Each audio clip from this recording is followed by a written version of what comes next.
He had passed 200 women tonight. 200. And not one of them had made him feel a single thing. June stood at the edge of the Langham Hotel's grand ballroom in New York City, champagne untouched in his hand, watching Manhattan's finest perform their rituals of beauty and ambition with the same detached patience a man gives rain on a window.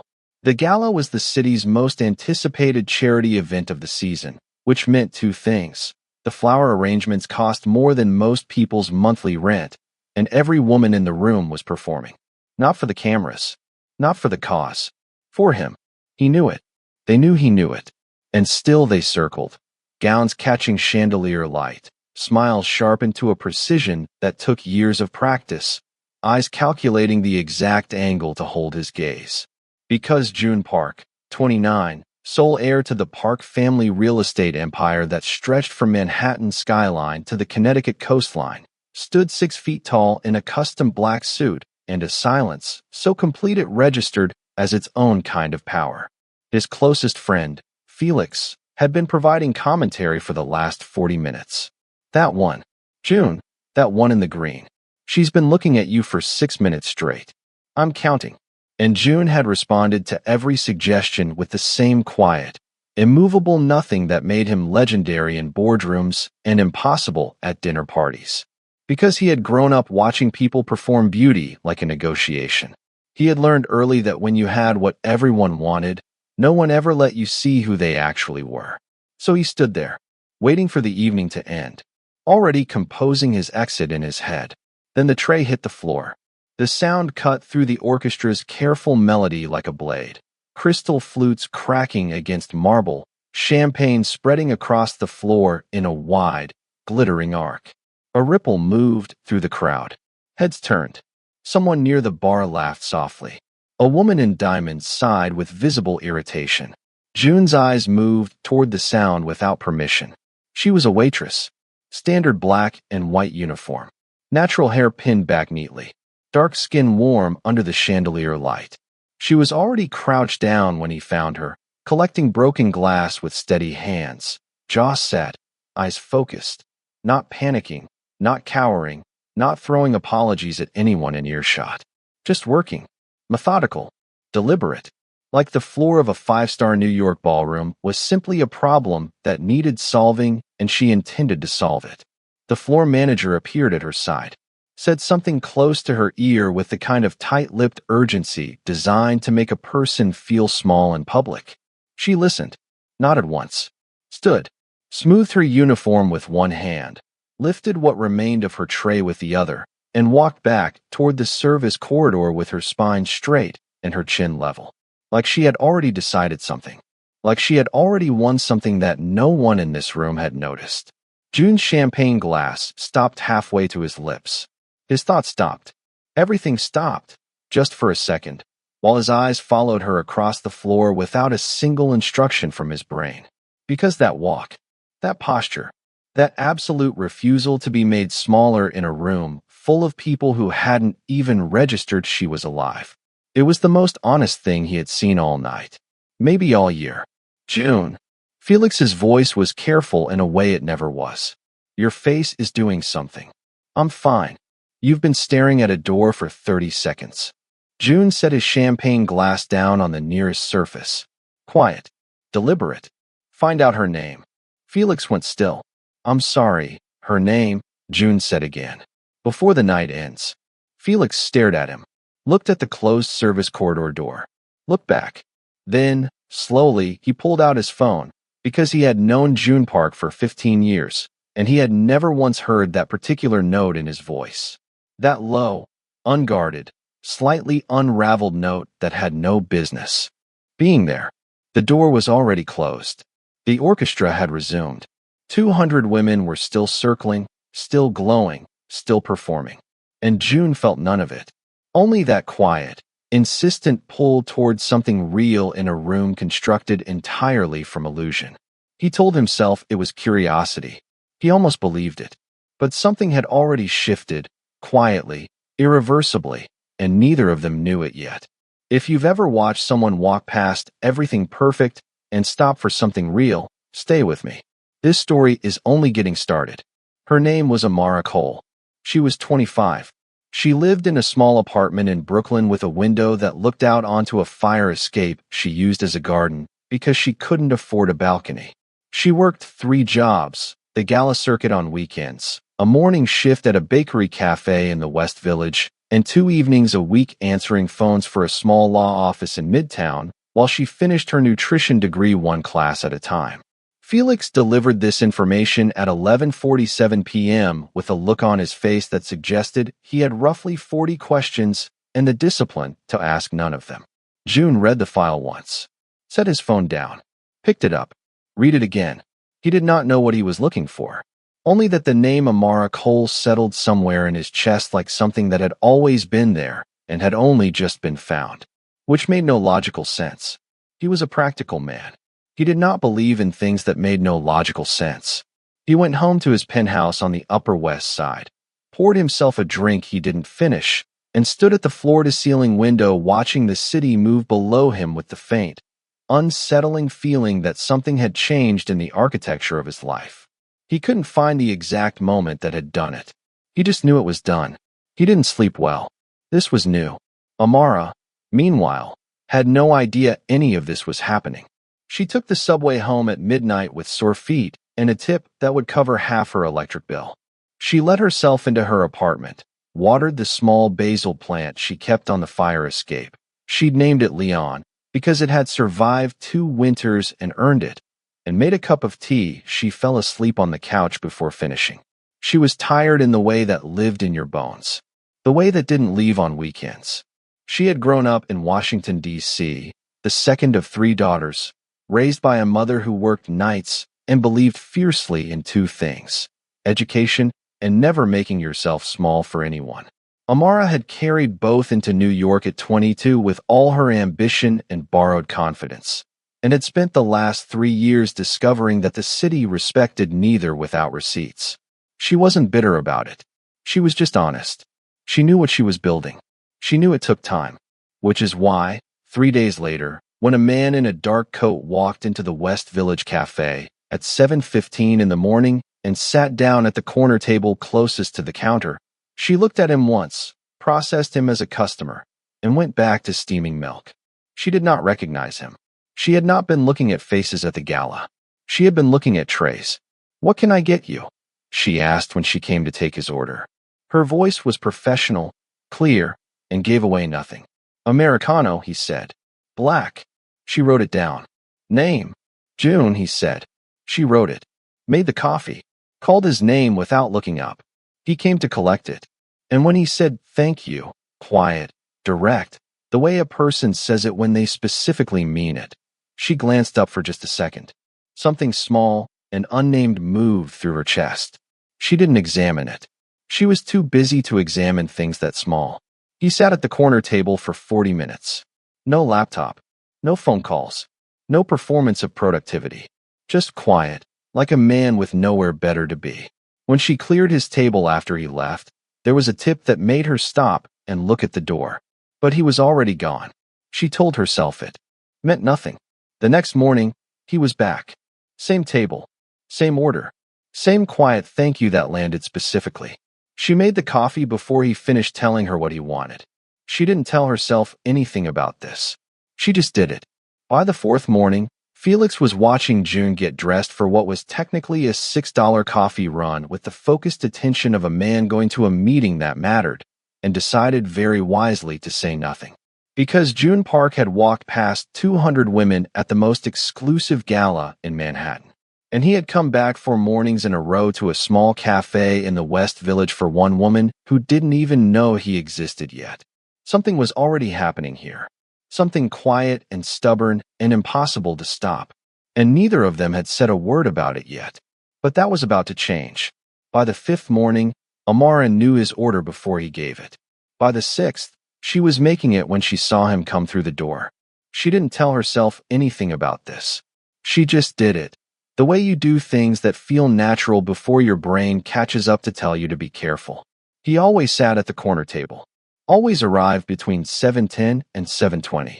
Always left a tip that was too generous and never called attention to itself. He never tried to extend their conversations. He never pushed. He asked how her morning was the way someone asks who actually wants the answer, which was distinct enough from the way most customers asked that she'd noticed it after the third time. On the seventh morning, without entirely meaning to, she asked him what he did. He looked at her for a moment. That particular pause she was starting to recognize, the one where he was deciding how honest to be. Real estate, he said. Development and investment. Family company.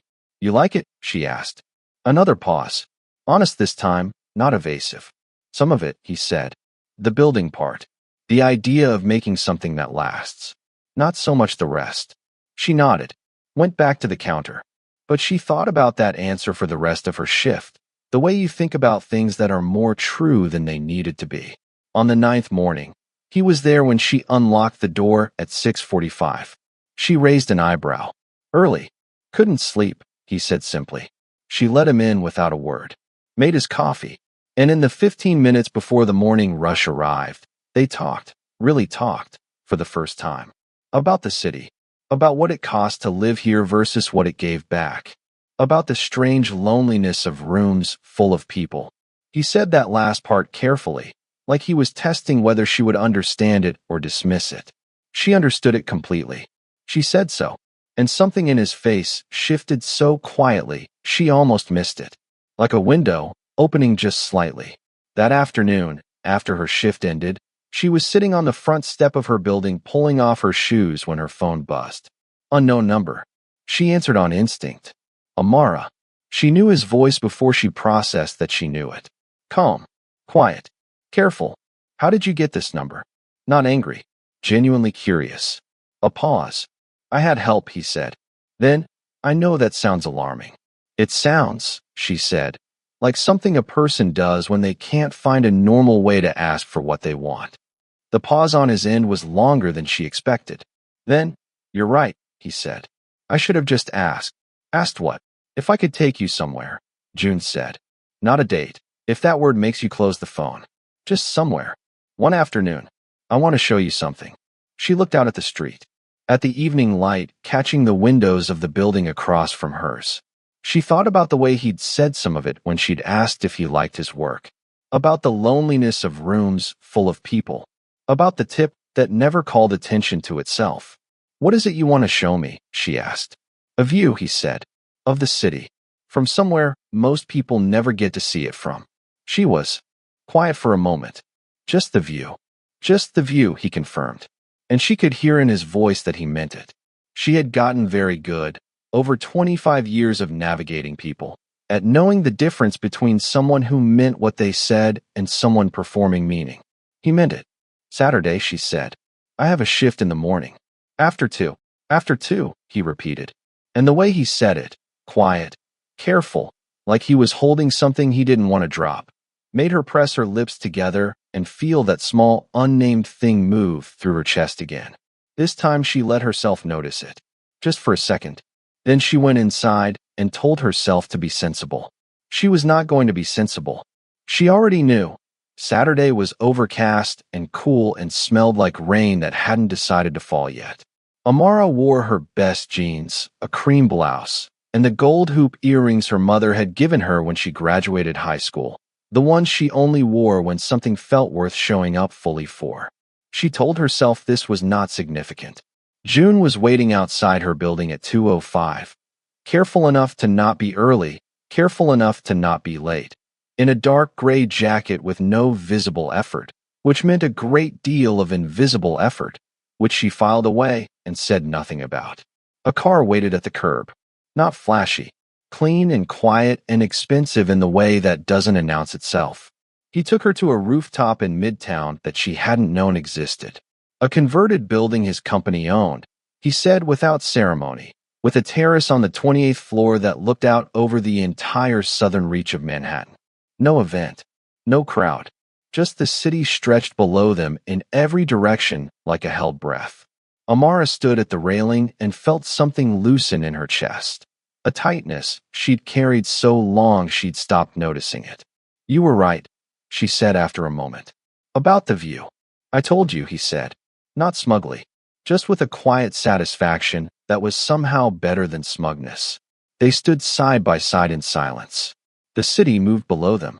A pigeon landed on the railing 3 feet away, evaluated them without interest, and left. Amara laughed, and when she laughed, she felt him turn to look at her. She didn't meet it yet. She wasn't ready yet. They sat on a bench near the terrace edge as the afternoon stretched out. He'd brought coffee in a thermos. She'd brought nothing, which she mentioned, and he said she'd brought better company, and she told him that was a line, and he said it wasn't, and the quiet argument of it was the most comfortable she'd felt next to another person in longer than she could clearly remember. He told her about growing up between his father's expectations and his own sense of what mattered. About inheriting a company at 24 that he hadn't built and wasn't certain he would have chosen.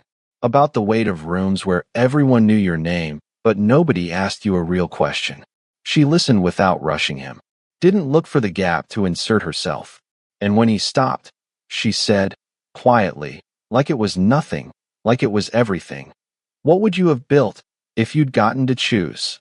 He looked at her, like the question had opened a room in him that hadn't seen light in a while, like no one had ever asked it before, which she was beginning to suspect might be true. Something smaller, he said slowly. Something that lasted longer than profit margins. A pause. Something that was mine. She nodded. She understood this the way you understand things that live in your chest, not your head. Then she told him about Washington, D.C., about her mother's hands after a double shift, about arriving in New York at 22 with ideas too big to fit in her luggage, about the nutrition degree she was building one class at a time, and what she intended to do with it, community health, the gap between what people needed to eat to be well and what they could actually afford, the neighborhoods nobody designed programs for. He listened the way she had listened to him, all the way through, without performing attention. When she finished, he said, simply, without architecture, "That's extraordinary." She looked at him sideways. "Don't do that." "Do what?" "Say it like it costs you nothing." He was quiet for a moment. "It doesn't cost me anything," he said. "That's not the same as not meaning it." She held his gaze a second longer than she'd intended. The unnamed thing in her chest was getting harder to file away. She looked back at the city. "I should go," she said eventually, though she didn't move. "I know," he said. He didn't move either. They stayed another 20 minutes. The city did the work for them. When she finally stood, and he walked her to the car, and the door closed between them, Amara sat back and felt the exact shape of how much she hadn't wanted to leave.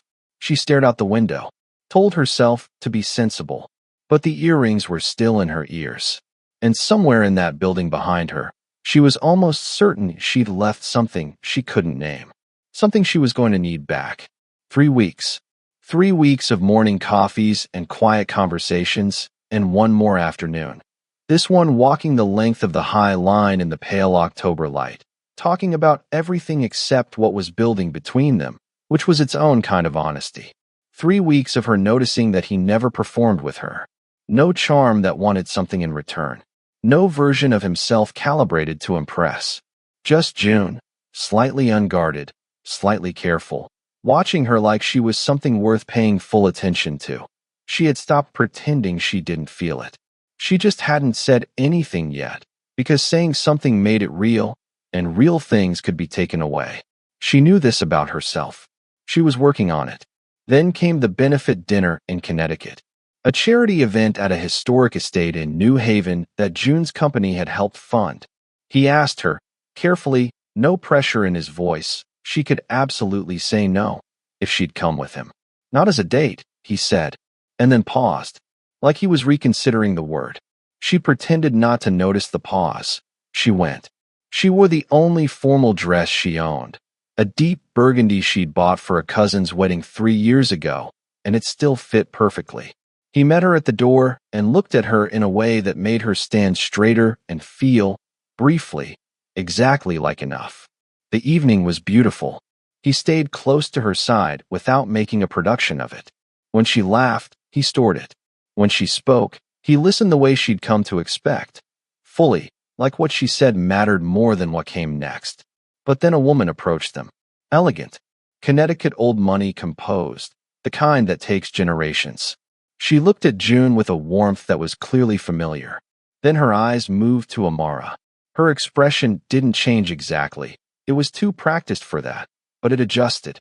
Slightly. The way a room adjusts when it's different from what was expected. June, she said warmly. I wasn't sure you'd come this year. He said her name. She glanced at Amara. Waiting. This is Amara, June said. Not a title. Not a qualifier. Just her name, said like it was its own complete sentence. The woman smiled. Said something pleasant. Moved on. And it was nothing. It was absolutely nothing. But Amara had spent her whole life in rooms that measured you before you opened your mouth. And she felt the adjustment in that woman's expression the way you feel a temperature change. Not dramatic, just real. And something small and already fragile shifted in her chest. She was quiet on the drive back to New York. He noticed. He always noticed. What are you thinking? He asked. She considered not answering, then decided that was worse than the truth. That I was very aware, she said carefully, of being the person in that room who didn't belong. A silence. You belonged, he said. Firm. No hesitation. You were the most interesting person there. That's not the same as belonging, she said. And her voice stayed level even though the thing in her chest was pressing now, urgent and unwelcome. Because she wasn't upset. She was something more complicated than upset. She was afraid. Afraid of how much she wanted this. Afraid that wanting it meant eventually losing it. Afraid she had already let this go further past her own borders than she knew how to protect herself from. She said goodnight at her building with a smile that was too composed. He held the car door for a moment after she stepped out. I'd like to talk, he said quietly. Not tonight, she said. He looked at her, saw more than she'd offered, the way he always did, and said, whenever you're ready.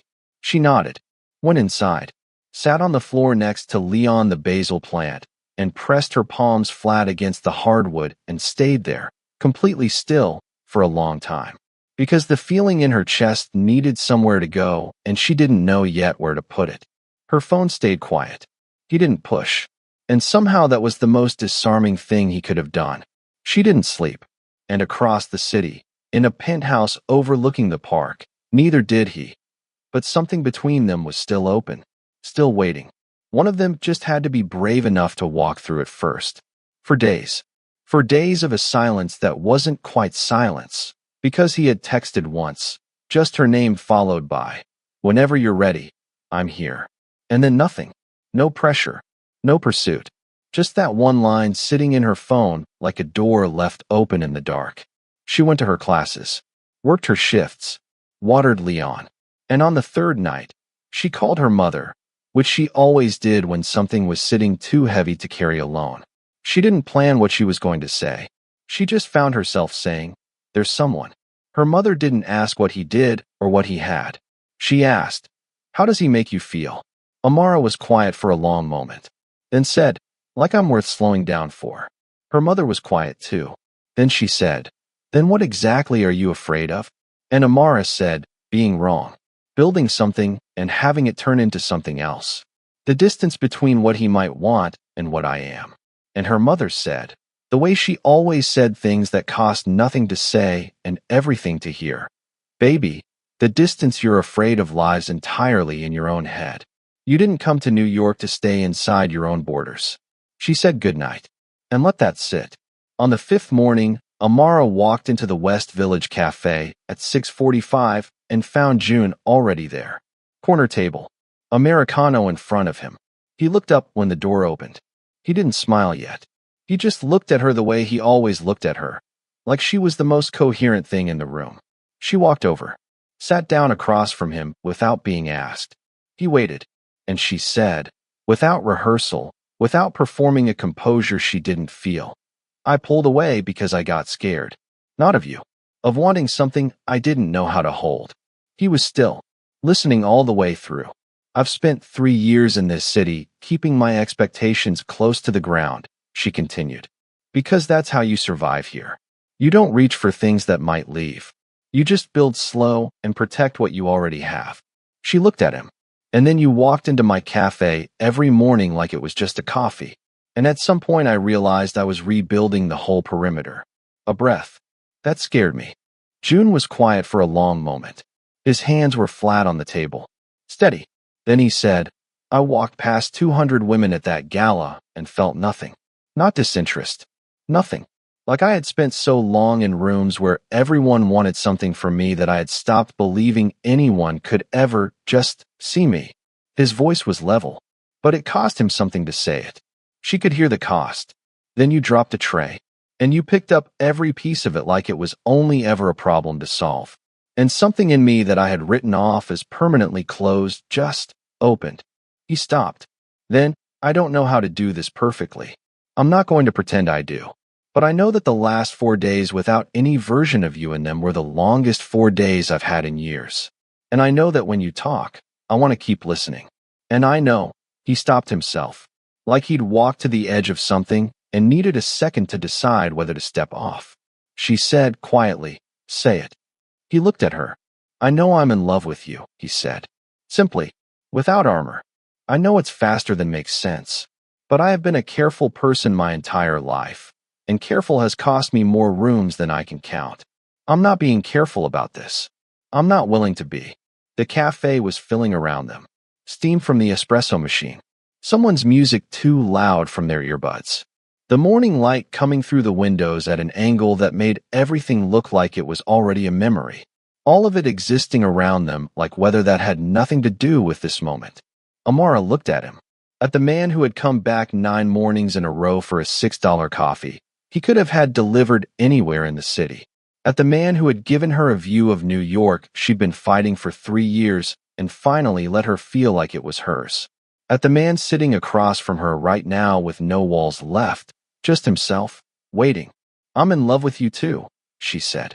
I just needed 4 days to stop being afraid of it. He let out a breath, slow, like he'd been holding it since Connecticut. And then he smiled. Slowly, completely. Without a single wall behind it. And it was, without question, the most quietly devastating thing she had ever seen in her life. She reached across the table. He turned his palm over and held her hand like she was something he had been looking for without knowing he was looking. Outside, New York moved in its relentless, indifferent way. Horns and pigeons and 10,000 people with 10,000 places to be.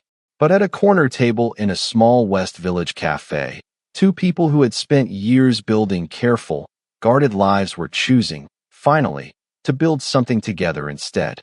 It started with a tray hitting the floor, with a man frozen in the middle of a ballroom surrounded by 200 beautiful, perfectly arranged women, unable to see a single one. It started with one woman who picked up every broken piece with her hands and walked away with her head up. It started with the most honest thing in a room full of beautiful lies. And it became, quietly, stubbornly, completely, everything. If this story broke something open in you, smash that like button and subscribe, because June and Amara are just getting started. And I promise you, what comes next will ruin you in the best possible way. Drop a comment and tell me, which moment destroyed you? The freeze? The rooftop? Or the corner table? You decide what we explore next.